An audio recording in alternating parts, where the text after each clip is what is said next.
Okay, guys, we are back. And sorry about that. This is more difficult than we think, but I think I've gotten all the kinks worked out.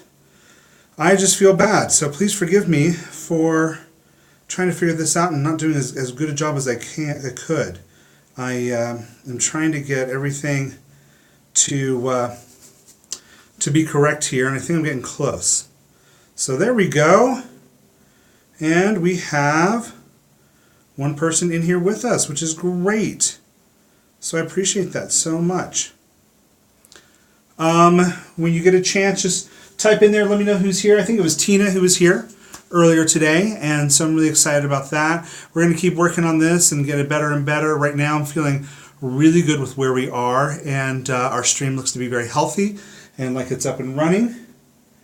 So that's good. And we're going to start with our lesson. So today we're going to be talking about writing music, basically writing your first song. And since Tina, she had her lesson this morning, and we talked about some of this. We talked about creating a jazz chord structure for her to start working with one of her songs. We're going to kind of continue a little bit in that same vein. Hey Tina, great to see you. Thanks for showing up on the stream and then switching over to the other stream. Sorry about that, but we'll get it worked out better next time.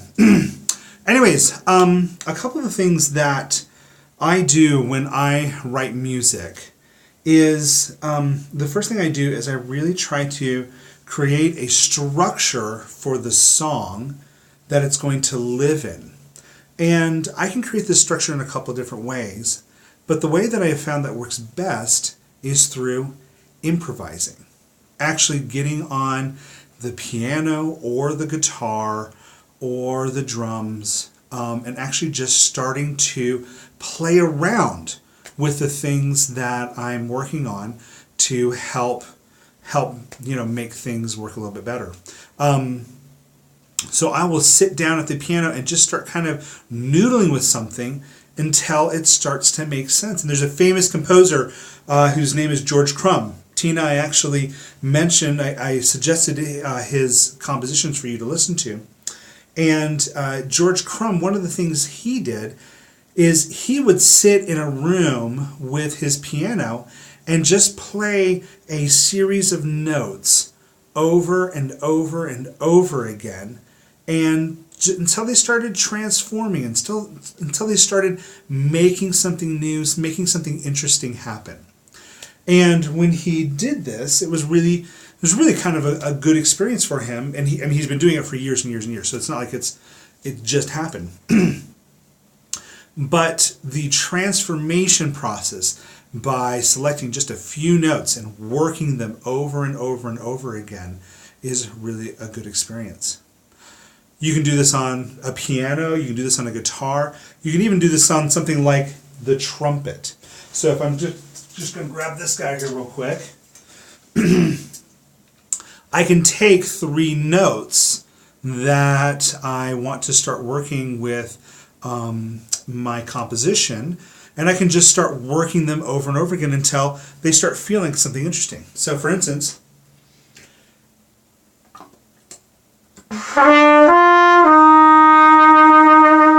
so that's just 3 notes. We have concert D, concert F, and concert E flat.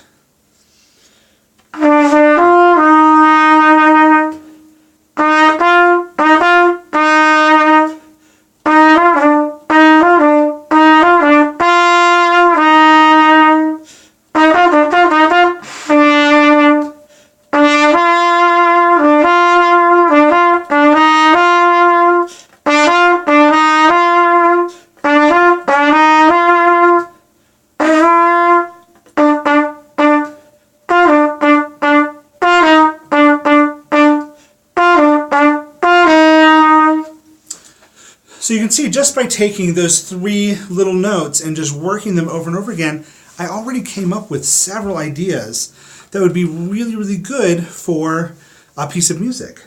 And so you can take those ideas as you've kind of worked through them and worked on them, and then you can start to write them down, start combining them, making them to bigger things, and kind of do that. Tina, I think you're still my only one on here, so this is almost a private lesson for you. Hope that's okay. But a quick question for you. Whoops. 1 second. Yep, we're still up. Tina, what's the hardest thing for you when you're writing music? What's when you trying to come up with a new idea for a song? What's the hardest thing for you to do there? So improvising something and working it over and over again can extend even over to a kind of a chord progression, a series of notes that work together. Hey, we got Ava Rayback is here. Hey Ava, how you doing? It's great to see you. I'm glad you're here. Ava, we're talking about writing music, and we've talked about improvising and making that part of what we do. I'm going to move the camera over to our piano real quick, so be patient with me as I do that. It takes just a second to get there.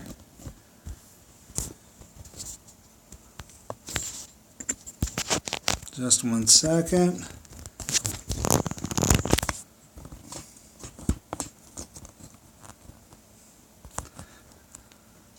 My camera mount is failing me ever so slightly here, but I think we're going to be okay.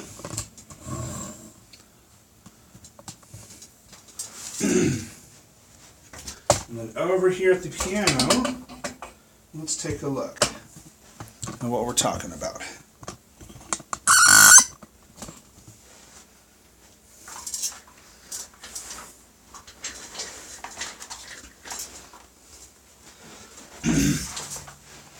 So it looks like you guys can see okay over here. Now, as I'm starting to take a look at this piano and what we're doing here, I can see that we can kind of come up with a chord progression that would work well. Here is, for instance, just a simple like 1, 4, 5, 1. And if you've ever talked to me about making these things happen and come together, you can see that this is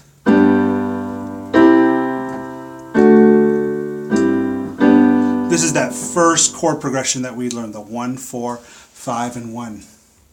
And let's see here. Oh, very cool. I'm going to adjust that here in just a second, Tina. But as I start to kind of figure out how to put this together here, what I'm going to do is I'm going to improvise a little bit with this. I'm just going to kind of play with these notes and these chords, and I'm going to make them pretty simple.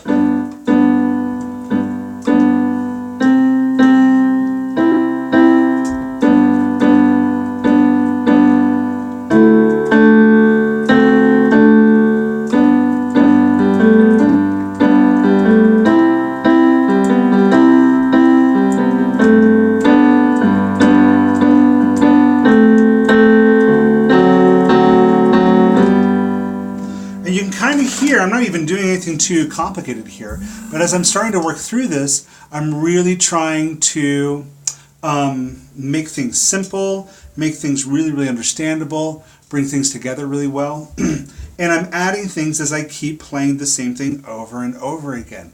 This playing things over and over again is kind of a big part of my compositional technique. So now all of a sudden that sounds a little bit different. We have been playing just a simple G chord, and now I accidentally added in this note right here. And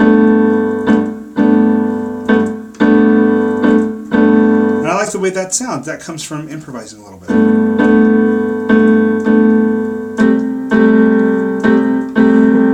So you can hear there's another little altered thing there.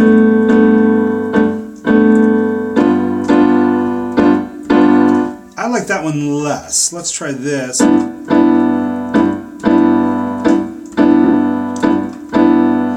It really is about improvising. It's about working through there as hard as I can, and just making things, changing things up as much as I can to make them sound and be as interesting as I possibly can. But it takes time. It takes time to work through that, to bring that together, and it's good just to let things kind of take their time with it. All right, with the time that we have left, first let's answer Tina's question though. Here, real quick, let's do a little camera change here. And you know what? Instead of changing the whole camera, I'm just going to grab my camera and bring it down with me. All right, here we go. That works. So Tina says her hardest things is paying attention to her kids. Yeah, that's always hard when you have responsibilities like caring for your kids and taking care of your kids and doing all that. It really does cut down in creative time stuff. So finding time, working out stuff with your husband or with somebody else that can help you find that time to be creative, or even engaging your kids in that can be a helpful thing to do. Let's see. Tina says she puts down a lot of notes and she goes back through them and see if they make any sense within the chord.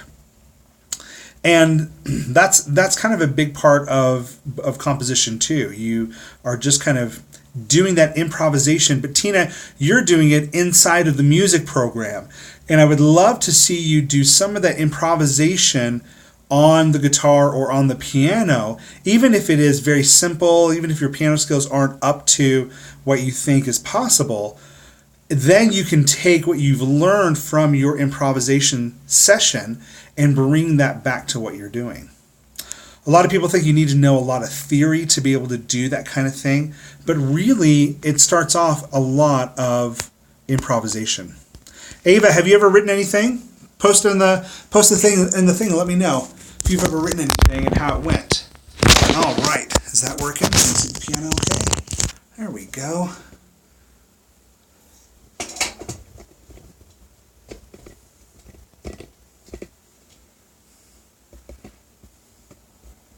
There we go. That looks a little bit better. So, as we're doing this, and we're kind of working, I want to talk a little bit about chord progressions in writing a piece of music.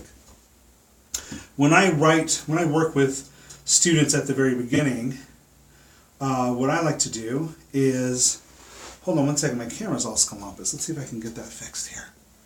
Let's see, does that help fix it? Hopefully that'll help fix it a little bit.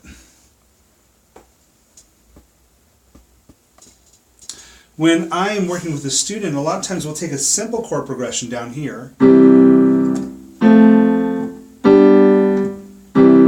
to give ourselves a real sense of what we're doing. And then this hand here will sit over here and do what I call melodic information. So I'll play a chord, this is the C chord here, and in that same position, then I'll move this hand over to the new chord,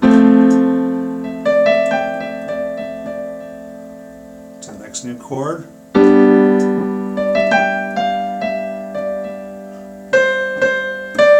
then back to the last chord.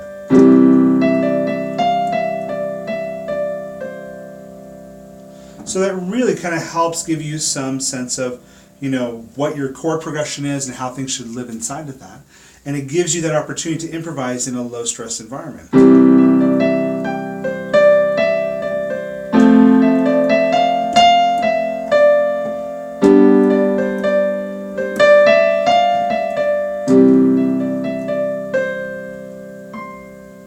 Now I can also take that chord progression and expand it out just a little bit by taking the bottom hand and bringing it out just a little bit more. Let's see here real quick. I'm trying to get my live chat back up so I can see what you guys are saying as we do this. Let's see if it'll come back up. Where's my live chat?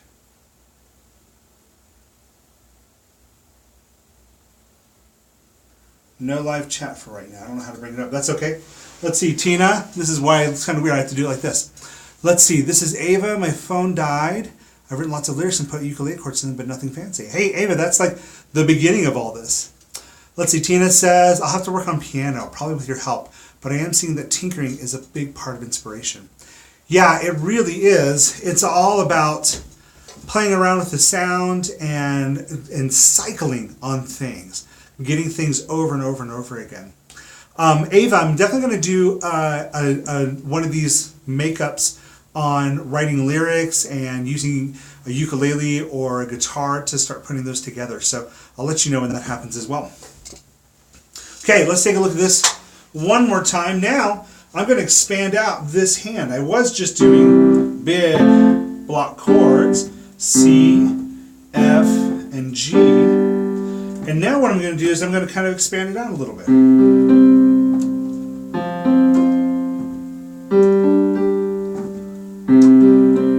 So I took the chord progression that I'm doing and I added something of interest in that bottom hand. And I'm going to take this hand and he is going to continue on with some melodic information.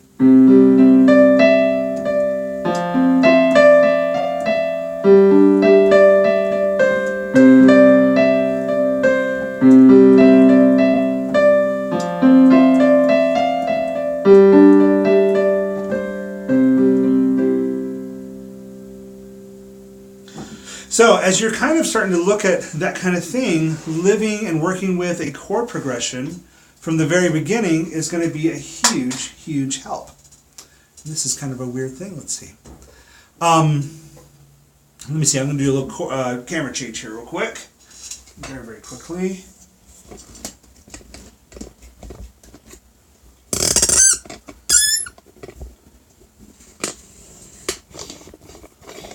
There we go.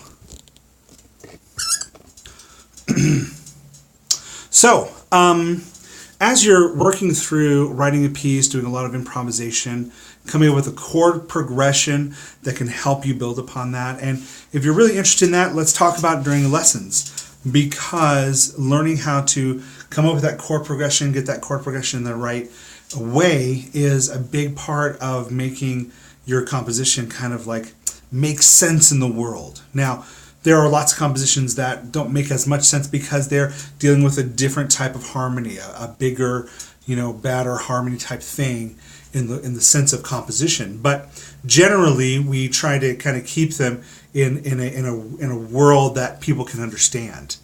And so let's talk about that during lessons, just to kind of help that along. But when you are writing your own song, a lot of people think that it's about being inspired to write, or that it's about sitting down and you really feel it and you want it to all come together. But the reality is, a lot of it is just sitting down and working. So, story time.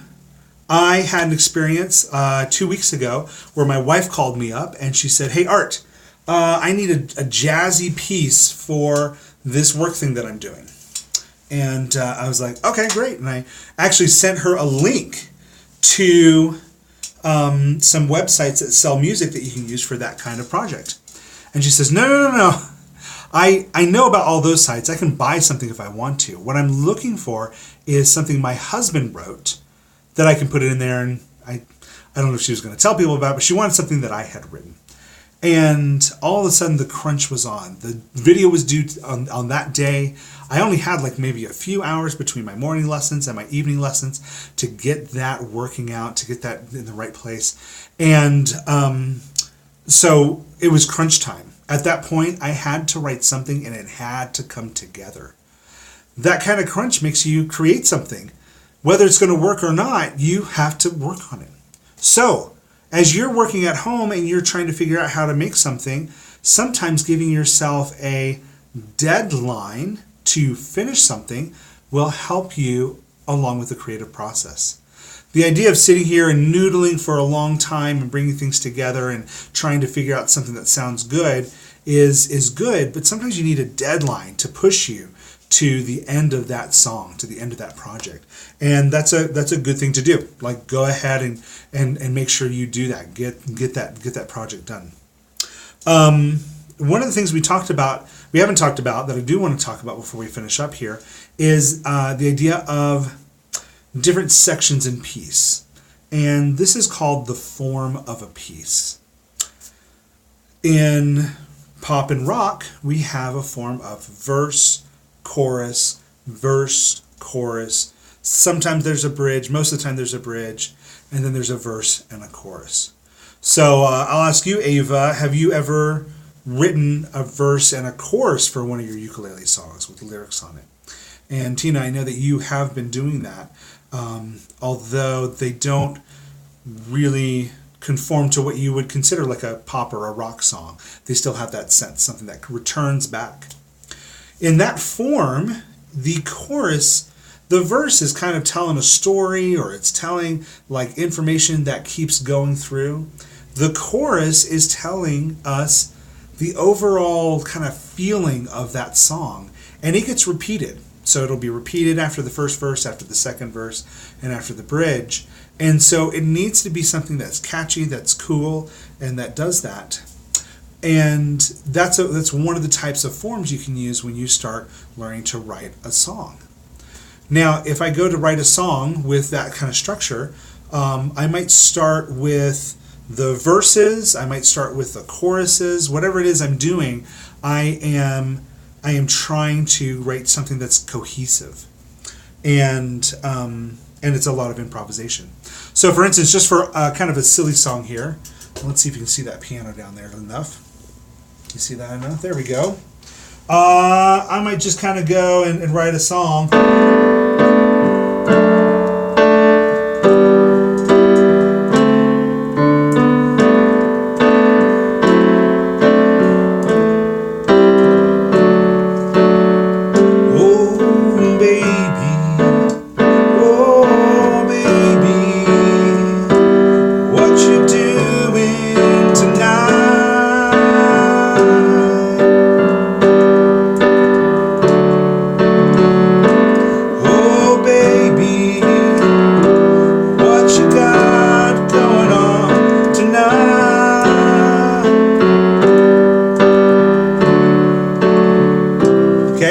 And so as you're kind of working through that, you can even use that same concept to do like an improvisation in your actual song with your lyrics as well. So improvising in your lyrics can be another technique for that kind of thing.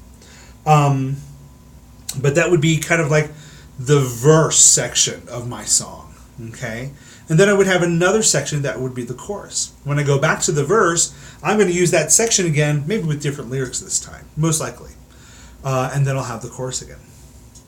Anyways, do you guys have any questions for me? We're here at the end of the at the end of the stream, and I want to make sure you guys get all your questions answered and stuff. And this was kind of a lot of different information, just kind of lightly hitting some of this stuff. What do you think? What are some of your questions about this stuff? And let's see.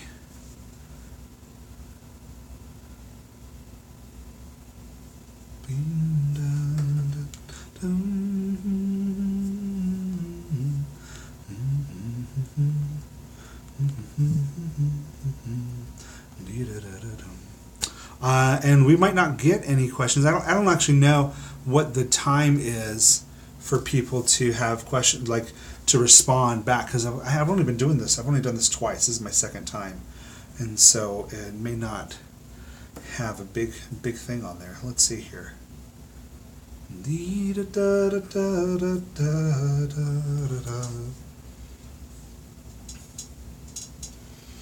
Okay, so ask me some more questions. You can email them me. You can text me. We'll kind of answer this as we go along. I'm going to go ahead and finish up here right now. And thanks so much for coming, guys. I appreciate it. We're going to try to keep doing these types of things, and we'll see how they work. See ya.